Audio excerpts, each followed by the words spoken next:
Bienvenue à tous et à toutes. L'invité du jour, c'est maintenant. Aujourd'hui, nous avons l'honneur de recevoir une personnalité dont l'engagement et le dévouement sont reconnus bien au-delà des frontières de notre pays. Il s'agit du président de l'aumônerie USCIA Gabon, M. Abélard Kiando. Nous aurons l'occasion d'évoquer avec notre invité les missions de son organisation, les défis rencontrés sur le terrain et les perspectives d'avenir pour les populations qu'elle accompagne. Soyez le bienvenu sur ce plateau, M. Kiando. Merci, mademoiselle Jessica. C'est un honneur pour moi de me retrouver également ici. Le plaisir, il est partagé. Alors, premièrement, c'est quoi l'aumônerie USCIA? On entend US, on pense à United States, et là, on entend CIA, frayeur. Est-ce qu'il s'agit des agents secrets? Comment ça se passe? Est-ce que vous travaillez avec les États-Unis? On veut tout savoir, dites-nous. Loin de là. En fait, l'USCIA, c'est l'abréviation d'une organisation, d'une ONG internationale, certes, dont le siège se trouve aux États-Unis.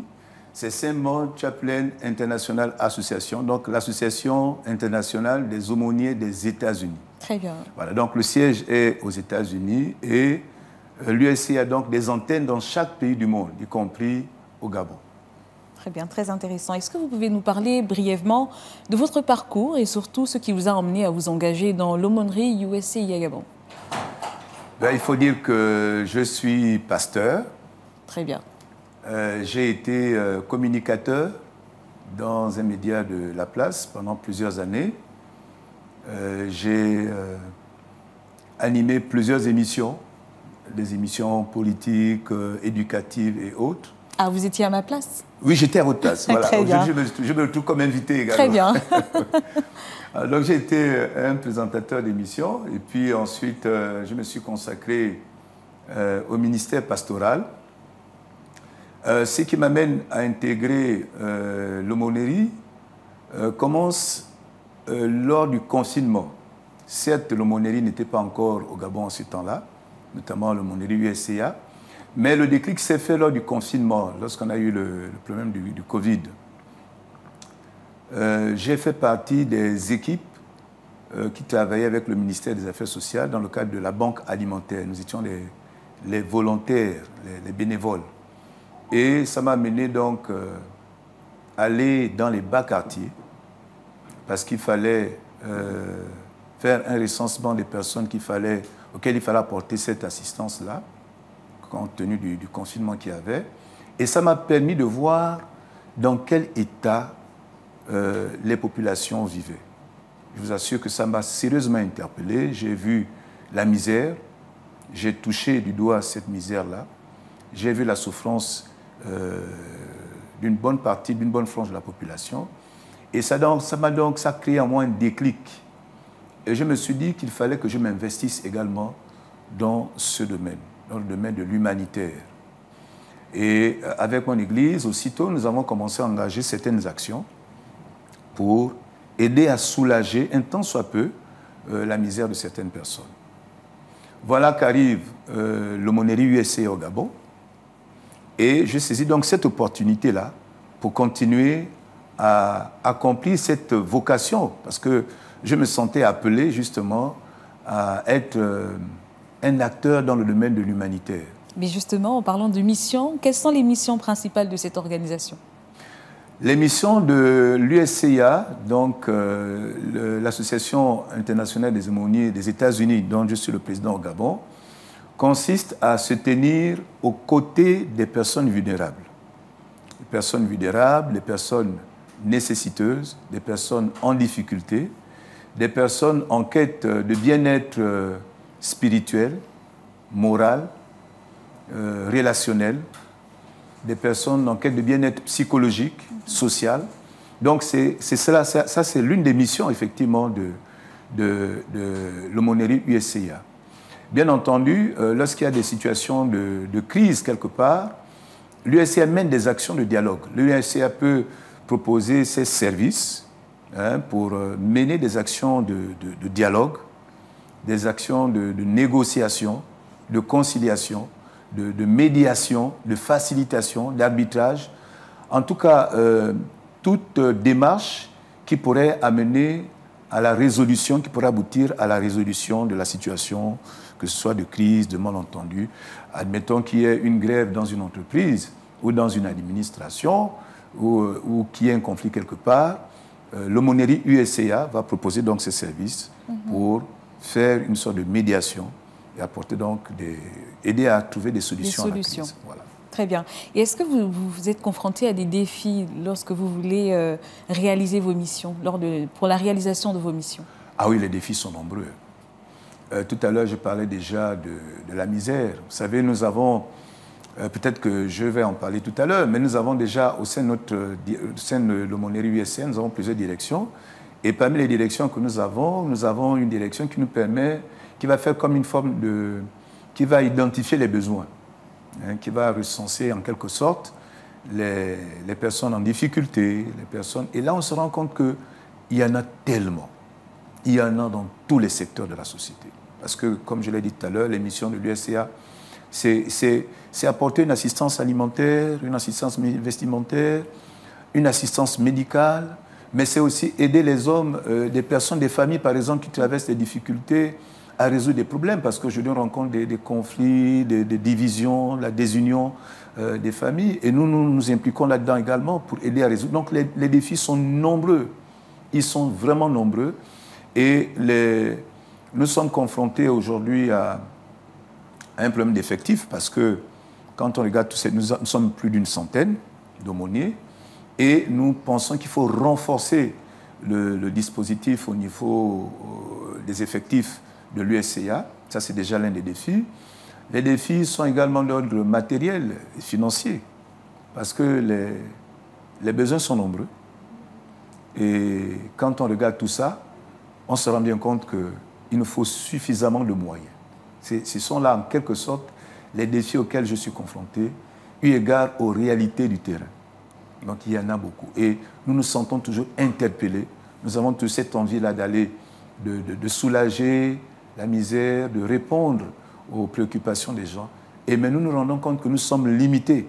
Nous faisons avec les moyens que nous avons. C'est pour cela, d'ailleurs, que nous ne manquons pas de solliciter justement des contributions, des aides, des personnes de bonne volonté, des personnes qui peuvent nous aider à accomplir cette mission, parce que c'est une mission divine. C'est une mission divine. Dieu nous demande justement de venir en aide à notre prochain, et nous sommes sensibles à cet appel-là. Et nous pensons également que nous ne sommes pas les seuls. Il y en a dans ce pays. Il y a des gens qui ont certainement ce fardeau également, ce désir d'aider. Et nous faisons justement un appel à ces personnes à nous rejoindre. Sinon, à devenir on va dire quoi, des sponsors, des partenaires de l'USCA, et auxquels nous ferons d'ailleurs des comptes rendus, des actions que nous menons sur le terrain. Et justement, en parlant de soutien, comment jusqu'alors vous faites pour soutenir ceux qui sont dans le besoin, qui ont des problèmes? Est-ce que vous avez quand même des partenariats avec des organisations pour essayer de vous alléger? Comment ça se passe? Il faut dire que l'USCA, pour l'instant, fonctionne à travers ses propres cotisations. C'est-à-dire que les membres de l'USCA, dont nous saluons ici la volonté, le dévouement, les membres de l'USCA font de leur mieux pour donner leur contribution, à commencer par moi, le président, et puis bien d'autres collaborateurs. Nous fonctionnons sur la base de nos cotisations. Et puis, là, nous sommes en train de penser, justement, comme je le disais tantôt, nous adresser à des organismes, à des personnes morales, à des personnes physiques, qui peuvent nous aider, justement, à avoir suffisamment de moyens pour nous permettre d'accomplir les missions qui sont les nôtres. Pour l'instant, nous n'en avons pas. Voilà. Mais nous ne tarderons pas d'aller vers ces sponsors-là, ces partenaires. Très bien. Alors, on parlait tout à l'heure des bureaux. Du moins, vous parliez des bureaux. Vous avez différents bureaux. Comment est structurée l'organisation, justement, de USCA? Quels sont les principaux domaines d'intervention, premièrement, et comment est-ce que vous structurez tous ces bureaux-là? Qui fait quoi au sein de USCA? Ouais. Il faut dire que, bon, au niveau du Gabon, je ne vais peut-être pas parler de la structuration au niveau international, parce qu'il faut dire que le siège de l'USCA est situé aux États-Unis. C'est là-bas que se trouve le siège mondial. Et puis, nous avons dans chaque continent une représentation. Dans le cas de l'Afrique, nous avons ce qu'on appelle le Bureau Afrique, qui gère l'USCA. Et en Afrique, nous avons encore des régions, le Bureau régional Afrique centrale, dont je suis par ailleurs le président régional Afrique centrale. Et puis au Gabon, nous avons le Bureau du Gabon. Donc au Gabon, nous avons un bureau. Et à côté du bureau, nous avons des directions techniques. Il y en a 23 directions techniques. Nous avons créé ces directions en tenant compte des domaines d'activité dans lesquels nous voulons nous investir. Nous avons, entre autres, je vais citer peut-être pêle-mêle quelques-unes de ces directions. Nous avons la direction de l'aumônerie scolaire et universitaire. Vous savez qu'aujourd'hui, on rencontre un phénomène dans les établissements scolaires. C'est le phénomène de la délinquance, de la violence en milieu scolaire. Clairement. Les aumôniers veulent engager des actions dans ce domaine également, mener des campagnes de sensibilisation, voire même identifier les élèves qui se laissent aller à la violence et mener des campagnes de sensibilisation vis-à-vis de ces élèves-là, de ces enfants-là.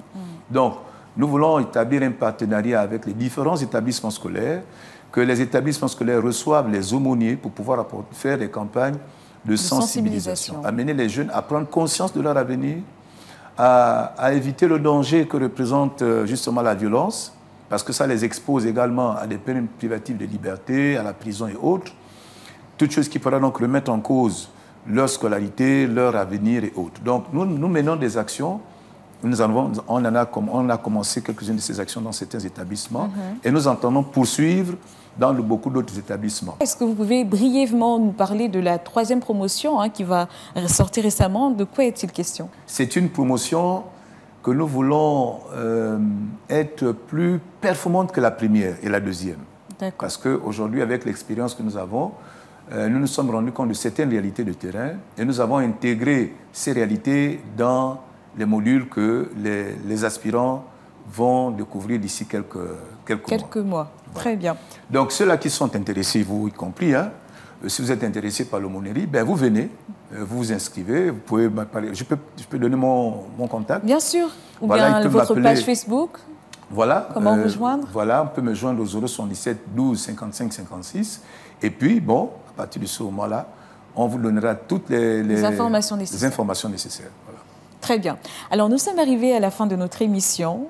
C'était un moment enrichissant passé avec vous. Merci d'être passé sur ce plateau.